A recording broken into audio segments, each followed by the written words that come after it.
Om Swastiastu. Di video kali ini, Dina Ayu akan membahas kelahiran dan kematian salah satu tokoh utama dalam wiracarita Mahabharata. Tokoh yang digadang-gadang dengan karakternya sebagai penyebab terjadinya perang yang maha dahsyat selama 18 hari di Kurukshetra. Bhisma yang Agung. Seperti apa kisahnya? Yuk simak. Sebelum ke pembahasan, jangan lupa dukung kami dengan tekan tombol subscribe. Yang sudah subscribe, Dina Ayu doakan semoga rezekinya semakin berlimpah. Sebelum terlahir sebagai Dewa Brata, atau yang dikenal dengan nama Bhisma, Dewa Brata adalah seorang wasu atau dewa muda yang berstana di Kahyangan, yang dikenal dengan nama Wasu Prabasa. Wasu Prabasa sendiri memiliki 7 saudara, yaitu Dara, Aha, Anala, Anila, Pratyasa, Soma, dan Drua, yang kemudian dikenal dengan Astawasu atau 8 Wasu.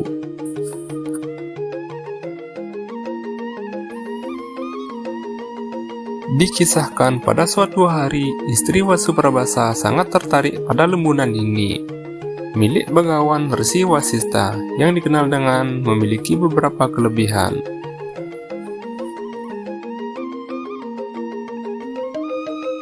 Selain dapat menyediakan makanan dan minuman, lembunan ini juga dapat menyediakan barang-barang berharga seperti perhiasan. Manusia yang meminum susu perahan lembunan ini dipercaya akan awet muda sampai 10.000 tahun lamanya.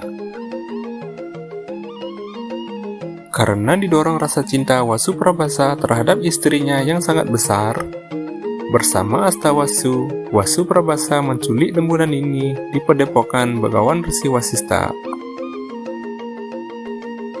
Namun hal tersebut diketahui oleh Bagawan Resi Wasista. Para Wasu pun dikutuk akan menjelma di Marcapada sebagai manusia. Para Wasu bersujud memelas meminta ampunan kepada Bagawan Resi Wasista, atau setidaknya memohon diberikan keringanan agar jangan sampai terlalu lama menjadi manusia di Marcapada.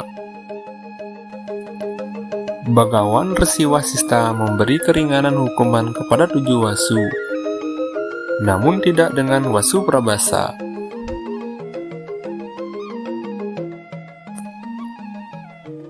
Ada pula dikisahkan di Satyaloka atau yang dikenal dengan tempat Batara Brahma. Alkisah, Raja Mahabhima menghadap Batara Brahma. Ikut pula hadir Dewi Gangga dan dewa lainnya. Pada perjamuan tersebut dikisahkan angin meniup pakaian Dewi Gangga sehingga tersingkap. Sontak semua dewa tertunduk kecuali Raja Mahabhima. Hal tersebut membuat Batara Brahma murka dan mengutuk Raja Mahabhima dan Dewi Gangga agar turun dan menjelma ke dunia sebagai pasangan suami istri. Singkat cerita, Raja Mahabhima menjelma sebagai Santanu, putra bungsu Raja Pratipa dari Terah Candrawangsa. Dalam perjalanan Dewi Gangga akan menjelma sebagai manusia, para Wasu menemui Dewi Gangga agar bisa dilahirkan sebagai putranya, dan mengakhiri penderitaan para Wasu tersebut secepatnya. Dewi Gangga dengan ketulusan hatinya berjanji akan membantu dan mengabulkan permohonan para Wasu tersebut. Ketika Santanu menjadi raja, pewaris dinasti Kuru atau Wangsa Kurawa, Prabu Santanu bertemu dengan seorang perempuan yang sangat cantik di tepi sungai Gangga yang bernama Dewi Gangga.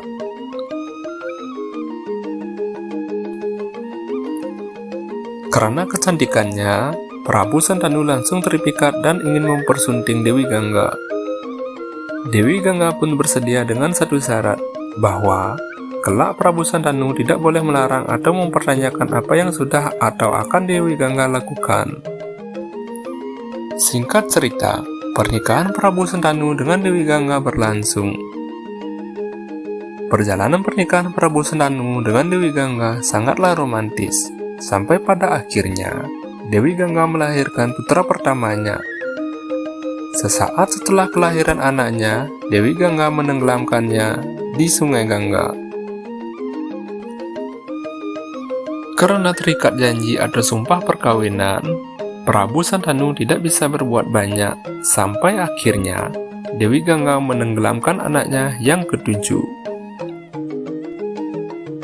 Merasa sudah tidak tahan melihat kelakuan Dewi Gangga yang dimana menenggelamkan ketujuh anaknya, ketika Dewi Gangga mengandung anaknya yang ke-8, Prabu Santanu selalu membuntuti Dewi Gangga untuk mencegah perbuatan permaisurinya, yang ia anggap sebagai perbuatan biadab dan tidak berperi kemanusiaan.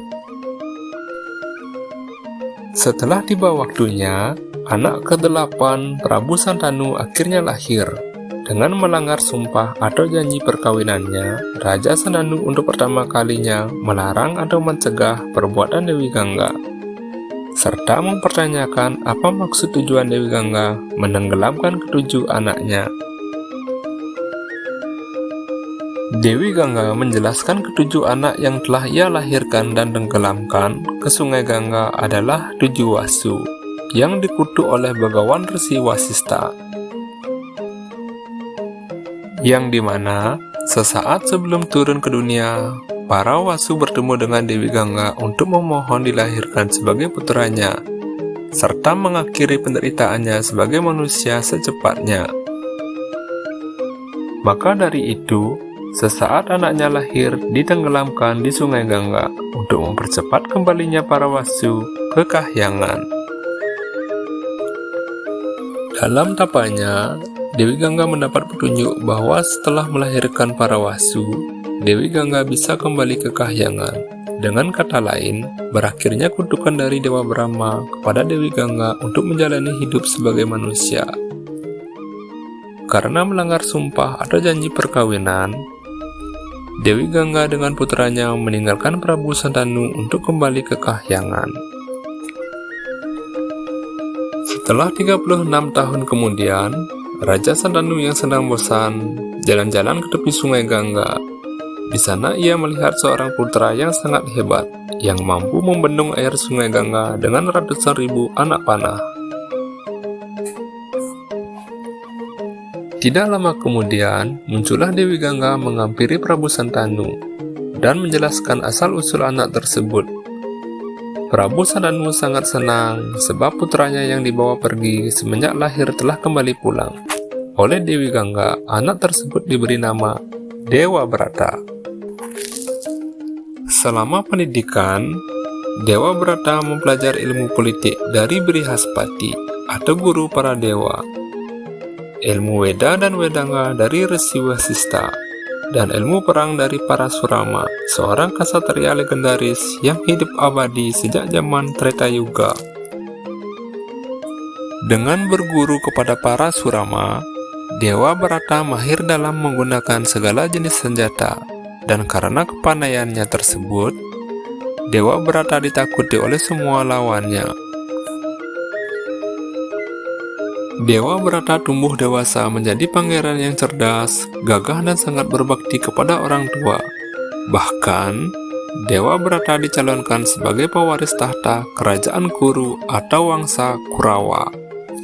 Setelah ditinggalkan oleh istrinya Dewi Gangga, saat berkeliling kerajaannya, Prabu Santanu menjumpai Satyawati, putri nelayan yang cantik dan mempesona.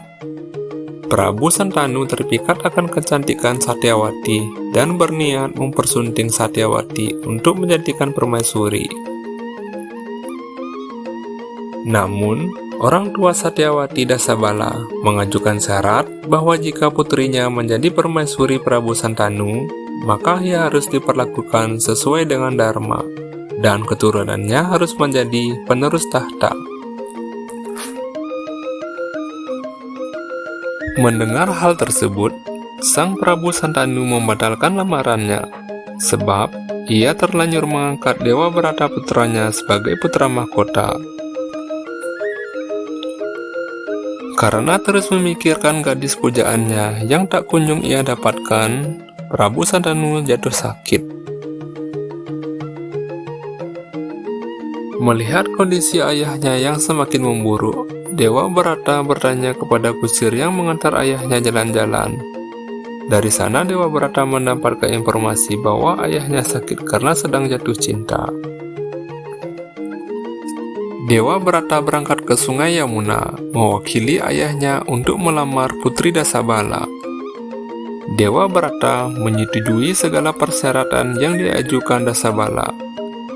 Ia juga bersumpah tidak akan menikah seumur hidup dan tidak akan meneruskan tahta dinasti Kuru agar tidak terjadi perebutan kekuasaan di antara keturunannya dengan keturunan Satyawati.